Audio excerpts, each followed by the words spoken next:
Sir, നമ്മൾ ഈ റമദാൻ മാസത്തിൽ നോമ്പ് അനുഷ്ഠിക്കുന്നത് കൊണ്ടുള്ള ഗുണങ്ങൾ എന്തെല്ലാം?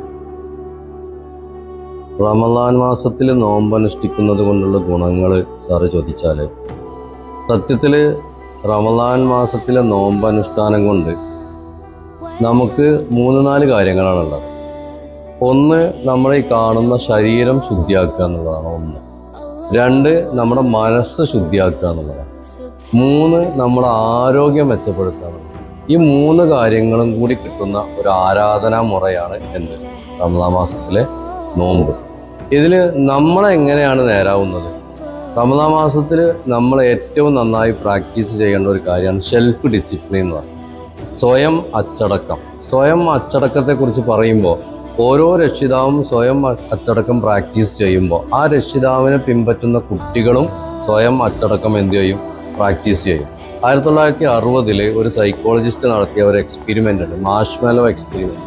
ഈ മാഷ്മെലോ എക്സ്പെരിമെൻ്റ് എന്താണെന്ന് വെച്ച് കഴിഞ്ഞാൽ, എല്ലാ കുട്ടികൾക്കും ഓരോ മാഷ്മെലോ കൊടുക്കും. മാഷ്മെലോ പറഞ്ഞാൽ ഒരു മിഠായി കൊടുത്തിട്ട് പറഞ്ഞു, ഒരു 15 മിനിറ്റ് നിങ്ങളിത് കഴിക്കാതെ വെയിറ്റ് ചെയ്യാന്നുണ്ടെങ്കിൽ ഞാൻ ഓരോന്നും കൂടി തരുന്നതാണ്.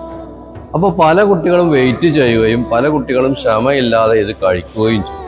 അപ്പോൾ ഈ വെയിറ്റ് ചെയ്ത കുട്ടികളെ കുറിച്ച് പഠനം നടത്തിയപ്പോൾ, വെയിറ്റ് ചെയ്ത കുട്ടികളിൽ ഏറ്റവും നന്നായി അച്ചടക്കവും അവരുടെ കൊഗ്നിറ്റീവ് ബാലൻസിങ്ങും അതേപോലെ തന്നെ പഠന നിലവാരമൊക്കെ കൂടുതൽ മെച്ചപ്പെട്ടതായിട്ട് കണ്ടു.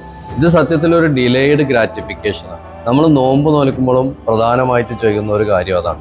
ഭക്ഷണം നമ്മുടെ മുന്നിലുണ്ട്, പക്ഷെ നമ്മൾ കഴിക്കാതെ വെയിറ്റ് ചെയ്യുന്നു. അതിൽ നിന്ന് നമുക്ക് കിട്ടുന്നത് ഒരു ഡിലേഡ് ഗ്രാറ്റിഫിക്കേഷനാണ്.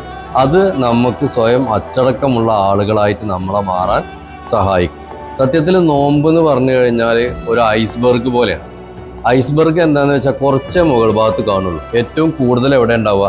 അടിയിലാണ് ഉണ്ടാവുക. മുകൾ ഭാഗത്ത് നിന്ന് ഒരാൾ നോമ്പിനെ കുറിച്ച് ഒരാൾ വീക്ഷിക്കുകയാണെന്നുണ്ടെങ്കിൽ അയാൾ ഭക്ഷണം കഴിക്കുന്നില്ല, അയാൾ വെള്ളം കുടിക്കുന്നില്ല, അല്ലെങ്കിൽ അയാൾ പട്ടിണി കിടക്കുന്നു. ഇത് മാത്രമേ കാണാൻ കഴിയുള്ളൂ. പക്ഷെ അതിൻ്റെ ഉള്ളിലൂടെ നടക്കുന്ന കാര്യം എന്താണെന്ന് വെച്ചാൽ, നമ്മൾ ദൈവത്തിലേക്ക് അടുക്കുന്നു, നമ്മുടെ ആന്തരിക അവയവങ്ങൾ ശുദ്ധിയാവുന്നു. കാരണം നമ്മൾ നോമ്പിൻ്റെ ആരോഗ്യ ഗുണങ്ങൾ നോക്കിക്കഴിഞ്ഞാൽ മെറ്റാബോളിസം, അതേമാതിരി ഡിറ്റോക്സിഫിക്കേഷൻ, പിന്നെ ക്ലെൻസിങ്, ഹാർട്ടിൻ്റെ ആരോഗ്യം, കിഡ്നിയുടെ ആരോഗ്യം, ലിവറിൻ്റെ ആരോഗ്യം തുടങ്ങിയ എല്ലാ കാര്യങ്ങളും മെച്ചപ്പെടുന്നുണ്ടെന്ന് നമുക്ക് മനസ്സിലാക്കാൻ പറ്റും. ഈ ഓട്ടോഫജി, അതേപോലെ പിന്നെ കീറ്റോസിസ് തുടങ്ങിയ പ്രവർത്തനങ്ങളൊക്കെ നോമ്പിൻ്റെ അനന്തരഫലമായിട്ട് നമുക്ക് എന്ത് ചെയ്യുന്നുണ്ട്? കിട്ടുന്നുണ്ട്. അപ്പോൾ ഇങ്ങനത്തെ ഒരുപാട് ഗുണങ്ങളുള്ള ഒരു കാര്യമാണ് എന്ത്? നോമ്പ് എന്ന് പറഞ്ഞാൽ. പുറത്തുനിന്ന് നോക്കി കാണുന്ന ഒരു ആരാധനയല്ല നോമ്പ്. നോമ്പിന്റെ ദൈവം തമ്പുരാൻ പറഞ്ഞിട്ടുള്ള പ്രതിഫലം എന്തെന്ന് വെച്ചാൽ, നോമ്പ് എനിക്കുള്ളതാണ്. എനിക്ക് മീൻസ് പടച്ചവനുള്ളതാണ്. അപ്പോൾ അതിന്റെ പ്രതിഫലം എത്രയാണെന്ന് ദൈവം പറഞ്ഞിട്ടില്ല. അപ്പോൾ വെറും പട്ടിണി കിടന്നാൽ കിട്ടുന്ന ഒരു പ്രതിഫലമല്ല നോമ്പിനുള്ളത്.